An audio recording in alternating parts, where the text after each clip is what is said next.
శ్రీ గురుభ్యో నమ. వ్యాస విరచిత శ్రీమద్ భాగవతంలో దశమ స్కందంలో నేడు మనం 47వ అధ్యాయం ప్రారంభించుకుంటున్నాం. ఈ 47వ అధ్యాయంలో కూడా అంతకుముందు మనం 18 శ్లోకాల వరకు ఈ భ్రమర గీతల్ని చెప్పుకున్నాం. ఈ భ్రమర గీతలో ఉన్నటువంటి చివరి శ్లోకాలు, ఆ తర్వాత ఉద్ధవుడు ఈ గోపికలకి అందించినటువంటి సందేశము, కృష్ణతత్వము మొదలైనటువంటివన్నీ కూడా రాబోయే శ్లోకాల్లో వ్యాసుడు వారు చక్కగా వర్ణించడం జరిగింది. ముందుగా భగవన్నామ సంకీర్తనం చేసుకుని నేటి ప్రవచనాన్ని ప్రారంభించుకుందాం.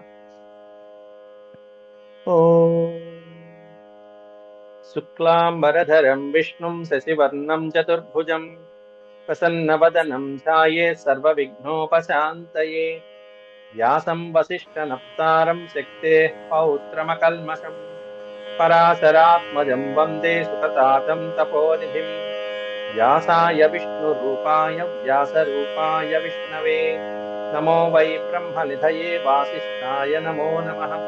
నారాయణం నమస్కృత్య నరం చైవ నరోత్తమం దేవీం సరస్వతీం వ్యాసం తతో జయముదీరయేత్.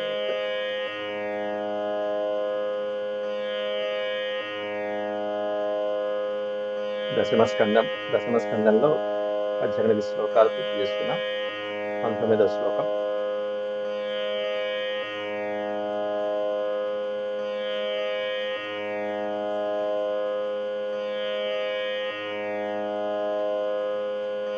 వయం ఋతమివ జిహ్మవ్యాహృతం శ్రద్ధధానా పులికరుతమివాజ్ఞాః కృష్ణవద్వో హరిణ్యః దదృశురసకృత్ ఏతత్ తన్నకస్పర్శతీవ్రస్మరరుజ ఉపమంత్రీన్ అన్యతామన్యవార్త. వయం ఋతమివ జిహ్మవ్యాహృతం శ్రద్ధధానా పులికరుతమివ అగ్నాః కృష్ణబద్ధో హరిణ్యః. వేటగాడి యొక్క పాటకి లొంగిపోయి జింకలు వచ్చి వాడి బలలో ఎలా పడతాయో, వాడి బాణాలకి ఏ విధంగా బాధించబడతాయో, అలా మాయలాడి అయినటువంటి కృష్ణుడి యొక్క మాటలు నమ్మి మేము ఈ విధంగా దుఃఖాన్ని పొందుతున్నామయ్యా. ఆ మోసగాడి మాటలు విని మేము ఈనాడు ఇంత దుఃఖస్థితిని అనుభవిస్తున్నామంటూ బాధను వెళ్ళబుచ్చుకుంటున్నారు గోపికలు ఉద్ధవుడితో. వయం ఋతమివ, ఋతము అంటే సత్యం. ఆ కృష్ణుడు పలికినటువంటివన్నీ కూడా సత్యం అనుకున్నాం మేము, అవన్నీ నిజమైనటువంటి మాటలు అనుకున్నాం మేము. ఋతము అంటే సత్యం. ఎట్లాంటి మాటలు కానీ అవన్నీ మోసగాడి మాటలు అని చెప్పి తర్వాత తెలిసింది. ఎలా అంటే జిహ్మవ్యాహృతం శ్రద్ధధాన. జిహ్మవ్యాహృతం అంటే కుటిలమైనటువంటి పలుకులు అన్నట్టు, మోసకారి మాటలు అవన్నీ, వచనాలు అవన్నీ శ్రద్ధ, అవన్నీ అసలైనటువంటి మాటలు కాదు. అట్లాంటి మాటల మీద మేము శ్రద్ధ పెట్టాం. శ్రద్ధధాన, అవన్నీ మేము ఆలకించి అవన్నీ నిజమని చెప్పి ఎలా మోసపోయామంటే, మేము ఆడజింకలు మోసపోయినట్టు మోసపోయాం. ఆడజింకలు ఎట్లా మోసపోయాట? పులిత ఋతమివాగ్నాః కృష్ణవద్వో హరిణ్యః. హరిణి అంటే లేళ్ళు. ఎట్లాంటి లేళ్ళు అంటే కృష్ణ వధు. వధు అనే పదం ఎప్పుడు వాడతాం మనం? పెళ్లి కూతురు ఆడవాళ్ళకి, స్త్రీలకి మనం వధు అని వాడతాం. కృష్ణవద్వో హరిణ్యః అంటే ఆడలేళ్లకి సంబంధించినటువంటి భార్యలైనటువంటి ఆ లేళ్లకి వశపరచుకోవడం కోసం అని చెప్పేసి ఆ వేటగాడు ఒక గీతాన్ని పాడతాడు. అది ఎలా ఉంటుందంటే, పులిత ఋత వివాగ్న, ఒక మొగజింక ఆర్తనాదమో లేకపోతే చక్కగా గానం చేస్తున్నట్టు, ఏదో పిలుస్తున్నట్టుగానో, వాడు చక్కగా ఆ మొగజింక పిలిచినటువంటి విధంగా ఆర్తనాదం చేయి చక్కటి నాదాన్ని వినిపించగానే అనుకరిస్తూ పాడతారు. పక్షుల్ని పట్టేటువంటి వాళ్ళు, ఈ లేళ్ళని మృగాల్ని పట్టేటువంటి వాళ్ళు, ఇట్లాంటి అనుకరణం అనేటువంటి చాలా చోట్ల మనం చూస్తూనే ఉంటాం. ముఖ్యంగా పక్షులను కూడా వనాల్లోకి వెళ్ళి ఆ పక్షి కూతలాగా అరుస్తూ ఉంటారు. చాలా పక్షులు వచ్చేస్తుంటే పట్టుకుంటారు. దాన్ని పులిక ఋతం అంటారు. దాన్ని పులిక ఋతము అంటే ఈ బోయవాడి యొక్క పాట ఏదైతే ఉంటుందో, వాడు పాడేటువంటి పాట, పక్షుల్ని పట్టుకుని జంతువులను పట్టుకోవడానికి, మృగాల్ని పట్టుకోవడానికి పాడుకునేటువంటి పాట. ఆ పులిక ఋతం ఇవ అగ్న విడతీస్తేనండి ఆజ్ఞ కాదు, అజ్ఞ. అజ్ఞ అంటే మూర్ఖులు అని అర్థం.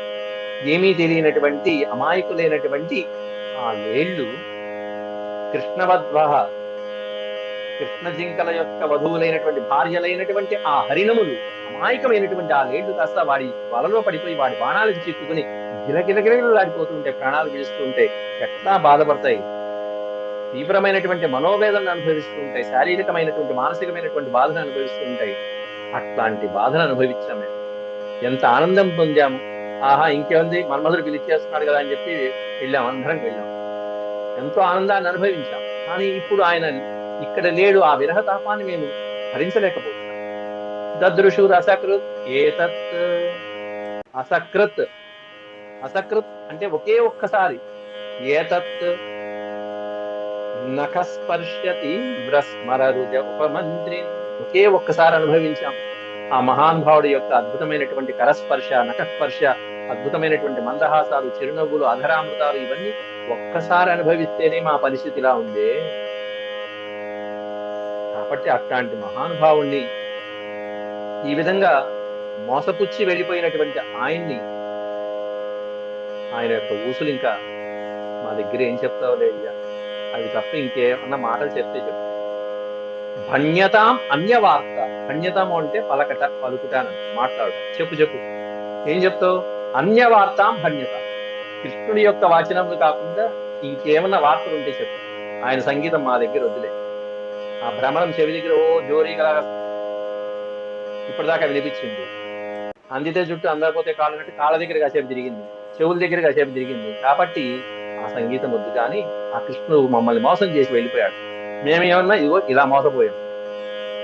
ఆ వేటగాడి యొక్క పాటకి మోసపోయినటువంటి హరిణముల వలె మేము ఈ విధంగా ఆయన యొక్క చక్కటి నఖస్పర్శకి, చక్కటి అద్భుతమైనటువంటి మృదు మధురమైనటువంటి హాస్యానికి, ఆయన దరహాసాలకి, ఆయన చూపులకి, ప్రియమైనటువంటి మందహాసాలకి, వీటికి స్మర రుజ. స్మరము అంటే చక్కటి మందహాసము మొదలైనటువంటి వాటికి మేము ఈ విధంగా మోసపోయామయ్యా. ఎట్లా అంటే స్మరుడు అంటే, స్మర అనే పదానికి అర్థం మన్మధుడు అని. స్మరుడు అనే స్మర రుజ, మన్మథ తాపానికి గురయ్యాం. ఆయన వేసినటువంటి అద్భుతమైనటువంటి బాణాలకి, ఆ చిరునవ్వులు అనేటువంటి బాణాలు, చూపులు అనేటువంటి బాణాలు తగిలి మేము అంతా మన్మథ వ్యధ చెందాం. కాబట్టి ఓ ఉపమంత్రి, హే ఉపమంత్రి, ఓ ఉద్ధవ. ఉపమంత్రి అనే పదం అద్భుతంగా వాడారు అక్కడ. అంటే వార్తాహరుడ, ఓ సందేశం అక్కడి నుంచి ఇక్కడికి తీసుకొచ్చేటువంటి ఓ సందేశాన్ని తీసుకొచ్చే ఓ వార్తాహరుడ. ఉపమంత్రి, మంత్రుల్లో ఉపమంత్రులు. ఉప అనేటువంటి పదం అంటే తక్కువ అని కాదని అర్థం. అక్కడ మంత్రులో కల్లా శ్రేష్టమైనటువంటి వాడు అని అర్థం. ఉప అంటే సమీపము అనే ఒక అర్థం. ఉప అంటే తక్కువ అని. ఉదాహరణకి ఇంద్రుడు అంట. ఉపేంద్రుడు అంటే కృష్ణుడు ఉప ఇంద్రుడు అని అర్థం. అంటే ఇంద్రుడికి తమ్ముడు అని అర్థం. ఇంద్రుడికి తమ్ముడు అక్కడ. ఇక్కడ ఉపమంత్రి శ్రేష్టదావాది. ఆయన కృష్ణ పరమాత్ముడి యొక్క మంత్రుల్లో శ్రేష్టమైనటువంటి వాడి. కాబట్టి వార్తాహరుడు. భణ్యతామన్యవార్తాం, ఆ మమ్మల్ని మోసం చేసినట్టు వెళ్ళినటువంటి కృష్ణుడి యొక్క వచనాలు, ఆయన కబుర్లు తప్ప మిగతావి ఏమైనా ఉంటే చెప్పదలుచుకుంటే అని. ఇంతవరకు కూడా ఎంత వెళ్ళబుచ్చుకుంటున్నారో పాపం ఆ కన్నయ్య మీద. ప్రియసఖ పునరాగా ప్రేయస. ఇక్కడ దీన్నే చక్కగా బొమ్మరపోతన వారు కూడా చక్కగా ఈ వేటగాడి శ్లోకాన్ని కూడా, కమనీయం బగు వేటకాని పలుకా కర్మించి నిక్కంబుగా. చక్కగా ఉంటుంది ఆ వేటగాడు. అచ్చం ఆ మృగంలాగే పాడతాడు. ఎంత కమనీయంగా ఉంటుందో. కమనీయం బగు వేటకాని పలుకా కర్మించి నిక్కంబుగా తమ చిత్తంబులం చేర్చి చేరి హరిణిల్ తత్పాద నిర్భిన్నలై. ఆ పలుకులు విని హరిణములు అతన్ని చేరతాయి, దగ్గరికి వెళ్తాయి. ఇక్కడ ఏదో ఉంది అని చెప్పి తమ చిత్తంబులం చేర్చి చేరి హరిణుల్ తత్పాద నిర్భిన్నలై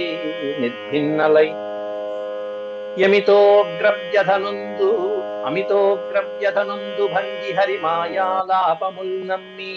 అట్లాంటి లేళ్లు ఏ విధంగా బాధపడతాయో అట్లా మేము కూడా హరి మాయాలాపముల్ నమ్మి, ఈ శ్రీహరి పలికినటువంటి మాయా ఆలాపనలు, మాయమాటలన్నీ నమ్మి దుఃఖములం చెందితి. దుఃఖములం చెందితే అంగజాస్త్ర ఓ భ్రమరమ, అంగజాస్త్ర ఓ భ్రమరమ అంటూ భ్రమరాలతో పలుకుతున్నట్టే మరి చెప్పారు ఇక్కడ గోపికలు. దుఃఖములం చెందితి మంగజాస్త్ర జనితోగ్రశాంతి నిందిరా. ఆ తాకిడికి మేము ఆ స్వామివారి చెప్పినటువంటి ఆ మాటలు నమ్మి ఎంత దుఃఖాలు పాలయ్యాము, ఎంత ఆపదల్లో ఉన్నాము, ఎంత కష్టాలు, ఎంత విరహంలో ఉన్నాము, మీకేం తెలుసు ఆయన అంటూ ఆయన ఏమన్నా అక్కడికి వెళ్ళి కూర్చున్నాడు. ఎలా కూర్చున్నాడు? మమ్మల్ని అందరినీ వదిలేశాడు. కాంచనరత్న సంఘటిత సౌధంబులే మా కుటీరంబులు మాధవునకు. మనం చెప్పుకున్నాం ఈ పద్యం, అద్భుతమైనటువంటి పద్యం. మావే ఉంది నాయన కుటీరములు, ఇవన్నీ పేదవాళ్ళ కుటీరములు, గుడిసెలు. ఈ గుడిసెల్లో ఎందుకుంటాడు స్వామి? ఇవేమన్నా బంగారంతోనూ అద్భుతమైనటువంటి మణిమాణిక్యాలతో చేసినటువంటి భవనాల? కాంచనరత్న సంఘటిత సౌధంబులే మా కుటీరంబులు ఆ మాధవునకు. వివిధ నరేంద్ర సేవిత రాజధానియే మా పల్లె యదువంశ మండనునకు. ఆ యదువంశ మహారాజుకి ఇదేమన్నా కంసుడి రాజధాని వంటిదా? కాదే. సురభి పాదపలతా శోభితారామమిమాయరణ్యము సింహమధ్యమునకు. సింహమధ్యముడు ఆయన. అట్లాంటి ఆయనకి, ఎందుకంటే అక్కడ సింహంతో పోల్చారు కాబట్టి వనం దగ్గరికి, సింహం వనంలో ఉంటుంది కదా. మాదేదో గోవులు, ఆవులు, లేగదూడలు, సురభులు, వృషభాలు ఇట్లా ఉండేటువంటి ఈ గోశాలలో సురభి పాదప లతాశోభితారామమే ఈ అరణ్యం. అట్లాంటి అద్భుతమైనటువంటి ఆ మధురాపురి లాగా ఏముంటుంది? ఎంతసేపు ఆవులు, వృషభాలు ఇవే కదా ఈ అరణ్యంలో ఏముంటుంది? కానీ ఆయన మధ్యముడు అని పోల్చినప్పుడు సింహం అరణ్యాల్లోనే ఉండాలి. పైగా ఇక్కడ దీంట్లో అద్భుతం ఏంటంటే, అన్నిటికంటే అద్భుతమైనటువంటి సురభి, పూజింపదగినటువంటి గోవులు మొదలైనటువంటివే ఇక్కడ ఉంటాయి. అక్కడ అది ఉండవు. అట్లాంటి వదిలిపెట్టి వెళ్ళిపోయాడని ఇండైరెక్ట్ గా ఆయన్ని చెప్పి పొడవటం. కమనీయ లక్షణ గజతురంగములే మా ధేనువులు కంసమర్థనకు. మా ధేనువులు ఏమన్నా గజములా, అశ్వములా, రథములా? ఆయన కాదు కదా, అందుకని వెళ్ళిపోయాడు. మా ధేనువులు, మా ఆవులు ఆయనకెందుకు? ఆ కంసమర్ధనుడికి. రూప విభ్రమ నైపుణ రూఢులైన మగువులమే మేము మన్మధునకు. మేమేమన్నా అందగత్తెలమా? రూప విభ్రమం అంటే చూడంగానే తలుపులు వెలుపులతో ఆకర్షింపజేయడానికి మేమేమన్నా పట్టణంలో పుట్టినామా? రూప విభ్రమ నైపుణ రూఢులైన మగువులమే, ఏమైనా అట్లాంటి ఆడవాళ్ళమా? మధురలో ఉన్నట్టుగా ఆ మన్మధుడికి అదే. ఎంతసేపు పాలు, మీగడ, నెయ్యి, వెన్న వీటితో మునిగి తేలుతూ ఆ జిడ్డు రాసుకుంటూ ఓ పక్కన అంతో కష్టపడుతూ పొద్దు నుంచి సాయంత్రం దాకా కష్టపడుతూ కేవలం మనసులో భక్తి మాత్రం పెట్టుకున్నటువంటి ఏదో మగువులం, పల్లెటూరు వాళ్ళు. అట్లాంటి మమ్మల్ని ఎందుకు చింతిస్తాళ్లే? ఏల చింతించు మము కృష్ణుడేల తలచు పృథివి నదిపూలు నూతన ప్రియులు కాదు. అక్కడ అధిపులైనటువంటి వాళ్ళు, మహారాజులైనటువంటి వాళ్ళు, లోకంలో ప్రభువులైనటువంటి వాళ్ళు నవప్రియులు కదా. కొత్త వాళ్ళని ఎప్పుడు ఆదరిస్తూ ఉంటారు కదా. మమ్మల్ని ఎందుకు చూస్తాడులే అమ్మా అన్నట్టుగా చెప్పి పొడుస్తూ ఉంటారు అక్కడ. ఎందుకంటే తర్వాత వచ్చే శ్లోకం అదే. ప్రియసఖ పునరాగా ప్రేయసా ప్రేషిత కిం వరయ కిమనురుంధే మాననీయోసి మేంగా నయసి కథమిహాస్మాన్ దుస్త్యజద్వంద్వపార్శ్వం సతతమురసి సౌమ్య శ్రీర్వధూ సాకమాస్తే. ప్రియసఖ, మా ప్రియుడికి సఖుడైనటువంటి వాడి, అందువల్ల ప్రియసఖ అని అంటున్నాను. అంతేగాని ఓ ప్రియసఖ కృష్ణ అని కాదు. మా ప్రియుడికి సఖువైనటువంటి ఓ ఉద్భ ప్రేయస పునరాగా ప్రేషితం. మా ప్రేయస, మా ప్రియుడి చేత పంపించబడినటువంటి వాడా? ఆయన చేత పంపించగా నువ్వు వచ్చావా? కృష్ణుడు పంపిస్తే వచ్చినటువంటి వాడిగా? కిం ప్రేషిత కృష్ణ ప్రేషిత కిం? నిన్ను కృష్ణుడైనా పంపించింది? కృష్ణుడు పంపిస్తే ఆగాహ వచ్చినటువంటి వాడిగా? వరయ కిమనురుంధే మాననీయోసి మేంగా. ఏ అంగా అంటూ సంబోధన వాసి. ఓ ఉద్ధవ, వరయ కిమనురుంధే, ఒకవేళ నువ్వు ఆ పని మీదే వచ్చినట్టయితే మాకు మాననీయ అసి, గౌరవించబడినటువంటి వాడి, మా చేత ఎంతో గౌరవించబడి మర్యాదలు అందుకోబడినటువంటి వాడి. ఎందుకంటే ఒకవేళ కృష్ణుడి చేత పంపించబడినటువంటి వాడిదైతే వరయ కిమనురుంధే, కిం అనురుంధే, చెప్పు ఏం కోరిక కావాలో చెప్పు, నీకేం కావాలి, అది కావలసినటువంటివన్నీ నీకు సమకూరుస్తాను. ఎందుకంటే కృష్ణుడి చేత పంపించబడినటువంటి వాడు కాబట్టి మా కృష్ణుడితో సమానం.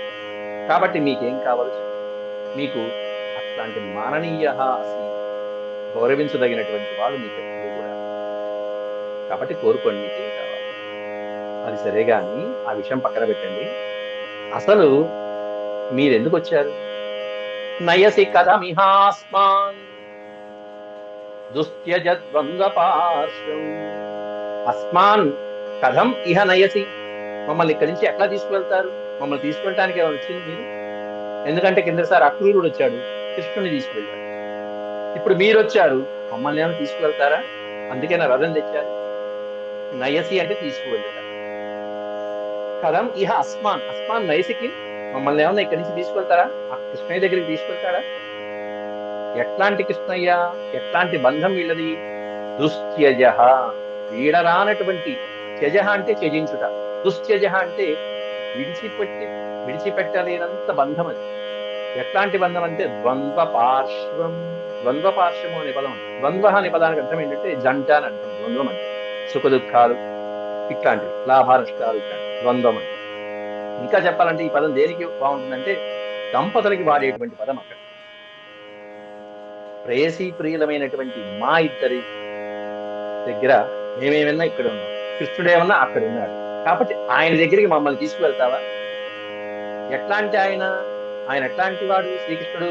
ఆయన యొక్క సాహచర్యము, ఆయన యొక్క సాన్నిధ్యాన్ని విడిచిపెట్టి తిరగడం అనేటువంటిది ఎంతో దుస్త్యజ, కష్టమైనటువంటి. అమ్మో, కృష్ణుడు లేకుండా జీవించలేదు, కృష్ణుడితోనే మా జీవనం. అందుకని ద్వంద్వ పార్శ్వం, పార్శ్వం అంటే పక్కన, మా ప్రియుడైనటువంటి, ద్వంద్వం అంటే జంట, ఆ జంటలో ఒక ప్రియుడు అక్కడ ఉన్నాడు. కాబట్టి మా ప్రియుడైనటువంటి కృష్ణుడికి పక్కనకి చేరుస్తావు నువ్వు. ఎట్లాంటి కృష్ణుడు?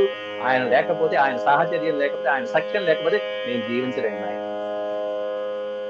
ఆయన ఏం చేస్తాను, అక్కడికి వెళ్ళి మాత్రం ఏం చేస్తాం, ఏం కుదురుతుంది అక్కడికి వెళ్ళినా? ఎందుకంటే అక్కడ ఒక ఆవిడ సిద్ధంగా ఆయన దగ్గరే కూర్చుంది. ఎవరై అంటే సతత మురసి సౌమ్య శ్రీర్వధు సాకమాస్తే, మా సవతి కూర్చున్నట్టు కూర్చుంది. ఎవరై అంటే శ్రీహి, లక్ష్మీదేవి. మా సవతి పోరు అక్కడే ఉంది. ఎప్పుడు కూర్చుంది, ఎట్లా కూర్చుంది అంటే సతతం, నిరంతరం అక్కడే ఉంది. ఉరసి ఎక్కడుంది అంటే ఆయన ఉరసి వక్షస్థలమునందు అంటి పెట్టుకుని ఆ లక్ష్మీదేవి అక్కడే కూర్చుని ఉంటుంది. ఇంకా మేమేం చేస్తాను అక్కడికి వెళ్ళి మాత్రం. ఇది అంటే ఇక్కడ ఉంటే వీళ్ళ ఆరా సాగుతాయి, అక్కడికి వెళ్తే లక్ష్మీదేవి అంటే సంపద, ఐశ్వర్యం ఏమిటాయంటే ఆ మధురా నగరంలో ఆయనకి చక్కగా రాజభోగాలు ఇవన్నీ ఉన్నాయి. కాబట్టి ఆ లక్ష్మీదేవి ఆయన ఉరస్సునందే, ఆయన వక్షస్థలమునందే నిరంతరం నివసిస్తూ ఉంటే ఇంకా అక్కడ మాత్రం మేము వచ్చి ఏం చేస్తాం? వస్తే ఆయన మా పల్లెటూరు వస్తే ఆ లక్ష్మీదేవి అక్కడ పెట్టి ఇక్కడ ఈ పల్లెటూరుకి వస్తే బృందావనంలో అప్పుడు మేము పూర్వంలాగా హాయిగా ఆనందంగా సుఖంగా ఉంటాం. ఏదో అపిబత మధుపుర్యాం ఆర్యపుత్రోధునాస్తే స్మరతి స పితృగేహాన్ సౌమ్య బంధూంశ్చ గోపాన్ క్వచిదపి స కథా నః కింకరీణాం గృణీతే భుజమగురు సుగంధం మూర్ధ్యధాస్ యత్కథాను అపిబత మధుపుర్యాం ఆర్యపుత్రో అధునా ఆస్తే. ఇంతవరకు దెప్పి పొడిచినటువంటి వాళ్ళకి ఒక్కసారిగా కృష్ణుడి మీద మళ్ళీ ఎట్లా ప్రేమ పొంగిందో అది సరే గాని మా కన్నయ్య ఎలా ఉన్నాడు, ఇక్కడే ఉన్నాడా, క్షేమంగా ఉన్నాడా, మమ్మల్ని కలుస్తున్నాడా అంటే ఇక ప్రశ్నల వర్షం, కుశల ప్రశ్నల వర్షం కురిపించారు. అంటే ఒక 10 నిమిషాల్లో, దాదాపు ఒక 10 శ్లోకాలలో 10 నిమిషాలలో వాళ్ళ యొక్క కడుపులో ఉన్నటువంటి వ్యధనంతా వెళ్ళగట్టారు ఆ ఉద్ధవుడి దగ్గర. ఆ బాధనంతా చెప్పుకున్నారు. ఇప్పుడు చివరికి ఎంత కాదన్న కృష్ణుడు, అమ్మో చిన్నప్పుడంతా ఇప్పటి వరకు ఇంతకాలం ఇక్కడే పెరిగాడు, ఇప్పుడు వెళ్ళాడు, కొన్ని నెలలు అయిందంతే, కొన్ని రోజులు అయిందంతే, 64 రోజులు ఏమైనా గురువు గారి దగ్గర, కంసుడి దగ్గర ఉంది 2-3 రోజులు, ఆ తర్వాత రాజ్యం నిలబెట్టడానికి కొన్నాళ్ళు ఉన్నాడు. కాబట్టి కొన్ని నెలల వ్యవధి కాలమే, ఇన్ని సంవత్సరాలు ఇక్కడ బృందావనంలో ఉన్నాడు, కొన్ని నెలలే అయింది వెళ్ళి అక్కడికి. కాబట్టి అపిబత మధుపుర్యాం, ఆ మధుపురిలో, ఆ మధురా నగరంలో ఆర్యపుత్ర, మా ఆర్యపుత్రుడు అధునా ఆస్తే, ఇప్పుడు అక్కడే ఉన్నాడా, గురులోనే ఉన్నాడా అంటే దాని అర్థం ఏంటంటే గురుకులం నుంచి ఆయన విద్యాభ్యాసాన్ని పూర్తి చేసుకుని వచ్చాడా అని అర్థం. అన్ని కళలు నేర్చుకుని వచ్చేసాడా? స్మరతి స పితృగేహాన్. పితృగేహాన్ స్మరతివా? పితృగేహము అంటే తన తండ్రి యొక్క ఆ నందుడి యొక్క గృహాన్ని, వ్రజవాసాన్ని, బృందావనాన్ని స్మరతివా? తలుచుకుంటున్నాడా కనీసం? సౌమ్య బంధుశ్చ గోపాన్. హే సౌమ్య, ఓ ఉద్ధవ, ఆయన బంధువుల్ని, గోపాలకుల్ని తలుచుకుంటున్నారా అని అందరినీ అడిగారు. తల్లిదండ్రులను అడిగారు, తలుచుకుంటున్నాడా? బంధువుల్ని తలుచుకుంటున్నారా? గోపాలకుల్ని తలుచుకుంటున్నారా? మిత్రుల్ని తలుచుకుంటున్నారా అని చెప్పి క్వచిదపి స కథాన కింకరీణా గృహీతే. దాసీజనమైనటువంటి మమ్మల్ని స్మరిస్తున్నాడా? సేవకులం. కింకరీణం అంటే చెప్పుకున్నాం మనం, సేవకులు. కిం కరోమి అంటే ఏం చేయమంటారు, తర్వాత ఏం చేయమంటారు అంటూ ఒక దాసీగణంలాగా వెనకాల ఉండి అన్ని సేవలు చేసేటువంటి వాడు కింకరు. అట్లాంటి మమ్మల్ని, దాసులమైనటువంటి ఆ పరమాత్ముడికి దాసులమైనటువంటి మమ్మల్ని, భక్తులమైన మమ్మల్ని క్వచిదపి స కథ. కథ అంటే కథా గృణీతే. ఏ సందర్భంలో అయినా సరే, ఏదైనా ప్రసంగాలలో మధ్యలో మమ్మల్ని గృణీతే, స్మరిస్తున్నాడా మమ్మల్ని? గృణీతే అంటే గ్రహించుట, భరించుట, స్మరించుట. కథా ప్రసంగాలలో కనీసం ఎప్పుడైనా ఏదో ప్రసంగంలో మమ్మల్ని తలుచుకుంటున్నాడా? ఎవరిని చూడంగానే పోనీ ఏ గోపికన్నా గుర్తొచ్చిందా లేదా ఆయన? భుజమగురు సుగంధం మూర్ధ్యధాస్యత్కథా. భుజం అగరు సుగంధం. అగరు సుగంధం చక్కటి సుగంధ పరిమళాలతో ఉండేటువంటి ఆయన యొక్క శరీరం నుంచి, అద్భుతమైనటువంటి దివ్య పరిమళాలు వెదజల్లేటువంటి ఆయన యొక్క శరీరం నుంచి ఆయన యొక్క భుజం ఏదైతే ఉంటుందో, ఆయన చక్కటి ఆ భుజాన్ని మళ్ళీ మా శిరస్సుల మీద, మా భుజాల మీద చక్కగా పెట్టి ఆయన పూర్వంలాగా ఏ విధంగా గడిపాడో ఆ విధమైనటువంటి రోజులు మళ్ళీ ఆ జీవితంలో మళ్ళీ మాకు ఎప్పుడైనా అటువంటి భాగ్యం కలుగుతుందా? ఆయనకు అద్భుతమైనటువంటి సుగంధ పరిమళాలు వెదజల్లేటువంటి భుజస్కంధాన్ని మూర్ధ్యధాస్యత్ కదా. కదా అంటే ఎప్పుడు అని అర్థం. కదా మూర్ధ్ని అంటే శిరస్సు. మా శిరస్సు పైన మళ్ళీ ఆయన యొక్క అద్భుతమైనటువంటి సుఖ కరస్పర్శ అనేటువంటి మాకు కలుగుతుందా? కలిగిస్తాడా? అంటే జీవితంలో ఎప్పుడైనా మాకు మళ్ళీ ఆయన యొక్క దర్శన భాగ్యం కలుగుతుందా? వస్తాడా తిరిగి బృందావనానికి అంటూ ఆతృతలో, ఆ ప్రేమలో వరుసగా ప్రశ్నల వర్షం గుర్తించేశారు. ఆయన ఉన్నాడా? తల్లిదండ్రులను తలుచుకుంటున్నాడా? బంధువులను తలుచుకుంటున్నాడా? మేము గుర్తున్నామా? మాకు ఈ అవకాశం వస్తుందా? మళ్ళీ ఆయన ప్రేమ పొందేటువంటి భాగ్యం కలుగుతుందా? ఇన్ని ప్రశ్నలు వరుసగా ఒకే శ్లోకంలో గుర్తించారు. ఇవన్నీ విని పాపం శ్రీసుఖమువాచ. సుఖయోగింద్ర వారు పరీక్షిత్తుకి ఈ విషయాలన్నీ చక్కగా వర్ణిస్తూ అద్భుతమైనటువంటి పరమాత్ముడి యొక్క చరిత్రని వర్ణించబోతున్నాడు ఇక్కడ ఉద్ధవుడు. ముందుగా గోపికలకి చక్కగా స్వామి ఈ విధంగా చెప్పమన్నారని సాంత్వన వచనాలు పలికి పరమాత్ముడి యొక్క అద్భుతమైనటువంటి తత్వాన్ని ఉపదేశించడం జరిగింది. వస్తాడు రాడు అని కాదు ముఖ్యం, ఆయన ఇచ్చిన సందేశం చెప్పడం ముఖ్యం. ఏ విధంగా అయితే నంద యశోదమ్మలకు ఏ విధంగా పరమాత్మ తత్వాన్ని తెలిపి శాంతపరిచాడు, అట్లాగే వీళ్ళని కూడా ఆ విధంగా శాంతిని గొల్పి ఆ తర్వాత ఉద్ధవుడు వెళ్ళాలి. అథోద్ధవో నిశమ్యైవం కృష్ణ దర్శన లాలసా సాంత్వయన్ ప్రియ సందేశే గోపీరితమభాషత. అథ ఉద్ధవ. అథ అంటే ఆ తర్వాత ఉద్ధవుడు నిశమ్య ఏవం అన్నిటినీ ఆలకించి, ఆ గోపికలు చెప్పినటువంటి భాషణలు అన్ని కూడా ఆలకించి, ఎంత తిట్టారు, ఎంతను ఆడిపోసుకున్నారమ్మా మా నాయకుడిని కృష్ణయ్యని, ఎన్ని శ్లోకాలలో ఆడిపోసుకున్నారు అమాయకుడైనటువంటి మా కృష్ణుడిని. ఆ గోపికా జనం ఏం భ్రమర గీతలో కానీ ఎన్ని ఆడిపోసుకున్నారు బాబు. ఎన్ని ఆడిపోసుకున్నా వాళ్ళ ప్రేమ అది అంత అద్భుతమైనటువంటి ప్రేమ. నిశమ్యైవం కృష్ణ దర్శన లాలస. కృష్ణ దర్శన లాలస అందువల్ల కృష్ణుణ్ణి దర్శించాలనేటువంటి తపన కలిగినటువంటి అద్భుతమైనటువంటి ప్రేమ భక్తితో పరవశించిపోయిన గోపికలు ఆ పలికినటువంటి మాటలన్నీ విని సాంత్వయన్ ప్రియ సందేశై, ప్రియుడు ఇచ్చినటువంటి కృష్ణ పరమాత్ముడు ఇచ్చినటువంటి సందేశంతో వాళ్ళని శాంతపరచాలనే ఉద్దేశంతో, శాంతపరచాలనే ఉద్దేశంతో, వాళ్ళకి ఆనందాన్ని కలిగించాలనే ఉద్దేశంతో గోపీ గమభాషత, గోపికలతో ఈ విధంగా మాట్లాడుతున్నాడు ఉద్ధవుడు. ఇక్కడ ఒక్కసారి ఆలోచించండి, ఈ విధంగా గనక గోపికలు వాళ్ళ యొక్క వెదని చెప్పలేకపోతే గనక ఉద్ధవుడికి అనుమానం వచ్చేసేది. కృష్ణుడు ఏమన్నా పాపం సందేశం ఇచ్చి పంపించాడు, ఏమిటి వీళ్ళకి అసలు ఆ మాత్రం ప్రేమ కూడా లేదు. ఈ విధంగా కృష్ణుడి మీద ఆడిపోసుకున్నారంటే ఆ ప్రేమ అర్థమైపోయింది ఉద్ధవుడికి. ఉద్ధవుడి ఎంత అద్భుతమైనటువంటి ప్రేమ అని తెలుసుకున్నాడు ఇప్పుడు వాళ్ళ ప్రేమ ఎంత అద్భుతం. అలా కాకుండా ఉంటే స్వయంగా రాగానే, ఆ ఉద్ధవుడు బయటికి రాగానే ఈ ఒక్క శ్లోకంతో గనక వాళ్ళు పూరించి ఉంటే, కృష్ణుడు బాగున్నాడా, మధురలో ఉన్నాడా, మమ్మల్ని తలుచుకుంటున్నాడా అని ఒక్క శ్లోకంతో గనక ముగించి ఉంటే ఉద్ధవుడికి సందేహం కలిగేది, వీడు గోపికలేనా అని. మధురాపురిలో ఉన్నటువంటి స్త్రీలకి ఇక్కడ వీళ్ళకి సందేహం ఎక్కడ తేడా లేదు కదా అని చెప్పి అనుకుంటాడు. కాబట్టి ఆ వ్యత్యాసము గోపికలను చూడంగానే ఉద్ధవుడు ఒక్కసారిగా కదా పరమాత్ముడు చెల్లించిపోయింది, అందుకు కదా పరమాత్ముడు సందేశం ఇమ్మని చెప్పింది అని చెప్పి అనుకుని ఇప్పుడు గోపికల్ని ప్రశంసిస్తున్నాడు. ఏమి జీవితం, మీ ధన్యమైపోయింది, మీ జీవితమే ధన్యమైపోయింది కదా అంటూ ఉద్ధవుడు ఆ గోపికల్ని ప్రశంసిస్తున్నాడు. ఇక కొన్ని శ్లోకాలను.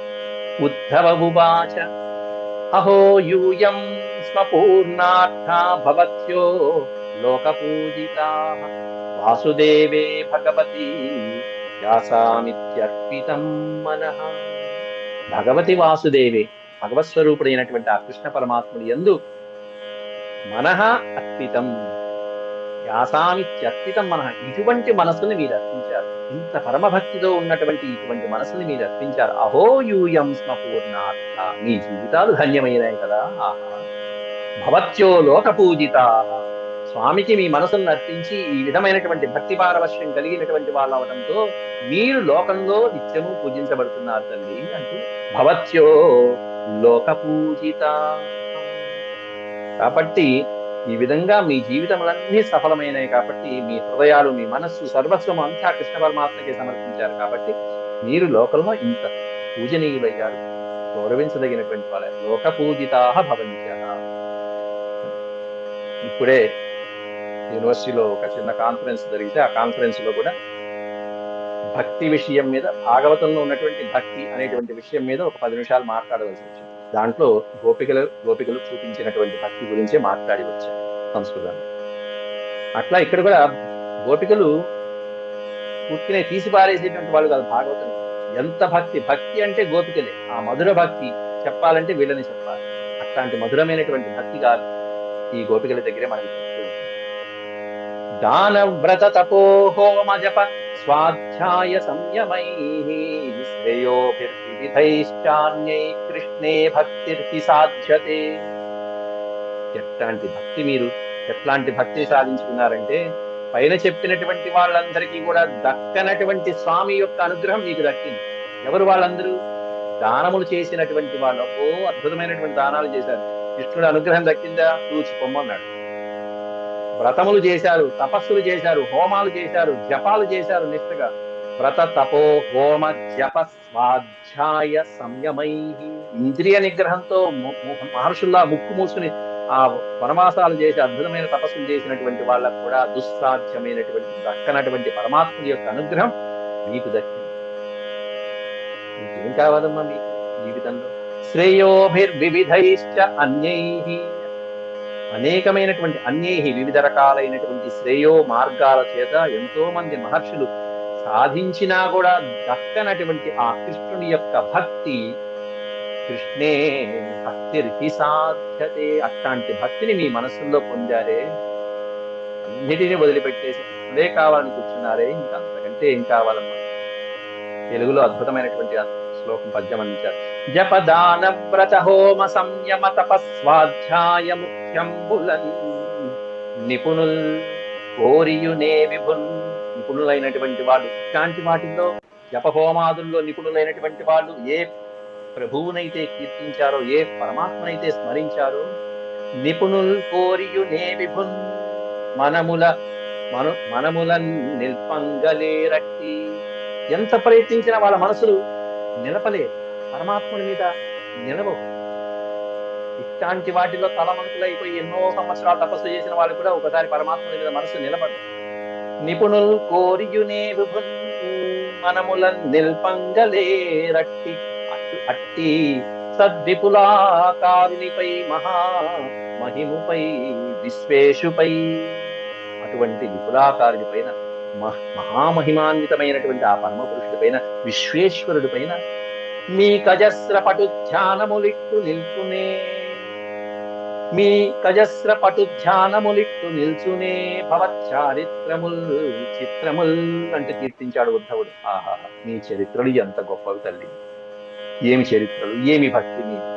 ఇట్టా మునులకి మహర్షులకి కూడా సాధించలేనటువంటి అద్భుతమైనటువంటి భక్తి మీకు దక్కిందంటే ఇంకా భవచ్చారిత్రముల్ చిత్రముల్, మీ చరిత్రలు వింత గొలుపుతున్నాయి, విశేషంగా ఉన్నాయి, ఎవరికీ లేనటువంటి చరిత్ర. అందుకే మీరు లోక పూజ్యులైపోయారని తొమ్మెరపోతనామాచుడు చక్కగా సవివరంగా ఇచ్చాడు ఈ శ్లోకాన్ని. భగవత్యుత్తమ శ్లోకే భవతీభిరనుత్తమ భక్తి ప్రవర్తిత దిష్ట్యా మునీనామపి దుర్లభ. ఈ రెండు శ్లోకాలు కలిపి ఒక పద్యంగా ఇచ్చేశారు. దిష్ట్యా మీ అదృష్టం కొద్దీ, మీ భాగ్యం కొద్దీ, మునీనామపి దుర్లభ, మహర్షులకి కూడా దొరకనటువంటి దుర్లభమైనటువంటి అద్భుతమైనటువంటి భక్తి ఎవరి మీద? భగవత్యుత్తమ శ్లోకే, ఉత్తమ శ్లోకుడైనటువంటి వాడు, దీనుల మీద కనికరం కలిగినటువంటి వాడు, పుణ్యకీర్తుడైనటువంటి ఆ పరమాత్ముడి పట్ల భవతి వీరనుత్తమ, ఉత్తమమైనటువంటి అద్భుతమైనటువంటి ఈ భక్తి మీకు కుదిరింది. ఇట్లాంటి భక్తి మునులకు కూడా దుర్లభం కదా, అట్లాంటి భక్తిని మీరు పొందారు తల్లి, ఏం అదృష్టం. పైగా మీ అదృష్టం కొద్దీ ఏ విధంగా పరమ పురుషుని ధరించారంటే దిష్ట్యా పుత్రాన్ పతీన్ దేహాన్ స్వజనాన్ భవనాని చ హిత్వా, హిత్వా అంటే విడిచిపెట్టి, అందరినీ వదిలిపెట్టేశారు. నాకెవ్వరు అక్కల, ఆయన ఒక్కడుగా. అర్జునుడు కూడా కోరుకున్నది అదే, నాకు నారాయణ సైన్యం అక్కల, ఎవరక్కల, కృష్ణ నువ్వు నా పక్కన ఉంటే చాలయ్యా అన్నాడు అర్జునుడు. అది సఖ్యం అంటే, అది స్నేహం అంటే, ఇది భక్తి అంటే. హిత్వ అంటే విడిచిపెట్టి, అందరినీ వదిలిపెట్టి. ఎవరిని వదిలిపెట్టారు? మీ అదృష్టం కొద్దీ పుత్రాన్ పతీన్ దేహాన్, చివరికి మీ దేహాన్ని కూడా వదిలిపెట్టేశారు, మీ దేహాన్ని కూడా స్వామికి సమర్పించేశారు. దేహాన్ స్వజనాన్ భవనాని చ, ఇళ్ళక్కల్లా, వాహికలక్కల, బంధువులక్కల, పుత్రుడు, పతి, భర్త ఏమక్కల, మీ మీద ఆశ కూడా లేదు, ఆయన మీదే కోరుతుంది. హిత్వా వృణీతయూయం యత్కృష్ణాఖ్యం పరమ పురుషం పరం, ఆ పరమ పురుషుడైనటువంటి శ్రీకృష్ణుడి యొక్క సౌఖ్యాన్ని, సఖ్యాన్ని మీరు కోరుకున్నారే. యత్కృష్ణాఖ్యం, కృష్ణ ప్లస్ ఆఖ్యం, కృష్ణుడు అనేటువంటి పేరు కలిగినటువంటి ఆ పరమ పురుషుణ్ణి మీరు వేరుకున్నారు చూసారా, ధన్యమైందమ్మా అంటూ ఉద్ధవుడు మొట్టమొదట ఇది చూసారా, ఇది కూడా ఎంత అద్భుతమైనటువంటి తెలివితేటలతో చేస్తున్నాడు ఉద్ధవుడు. వాళ్లే ఉన్నా బాగా విసిగిపోయి దుఃఖంలో వేసారిపోయి వియోగంలో ఉన్నారు వాళ్ళు. అట్లాంటి వాళ్ళని కృష్ణుడు మొట్టమొదటి ఉద్ధవుడు ఏం చెప్పాలి, ఎలా చెప్పాలంటే, కృష్ణుడు ఈ సందేశం మానన్నా అని సందేశాన్ని మాత్రమే చెప్పి వచ్చేవాడు. ముందు వాళ్ళని ప్రశంసించాలి. మీరు ఇంత శ్రమపడి ఆ కృష్ణుడి మీద పెట్టినటువంటి భక్తికి ఇదిగో నిదర్శనంగా ఈ విధంగా అంటూ ఎంత అద్భుతంగా చెప్పేటువంటి తీరు ఉందో చూసారా ఉద్ధవుడి యొక్క మాట తీరు. అట్లా పరమ పురుషుడికి చక్కగా వర్ణిస్తున్నారు. ఆ తర్వాత శ్లోకాలు రేపటి నుంచి మనం చెప్పుకుందాం. ఇంతవరకు సెలవు. ఓం శాంతి శాంతి శాంతి. యదక్షరపద భ్రష్టం మాత్రాహీనం చ యద్భవేత్ తత్సర్వం క్షమ్యతాం దేవనారాయణ నమోస్తుతే. సర్వం శ్రీకృష్ణార్పణమస్తు. హరి ఓం.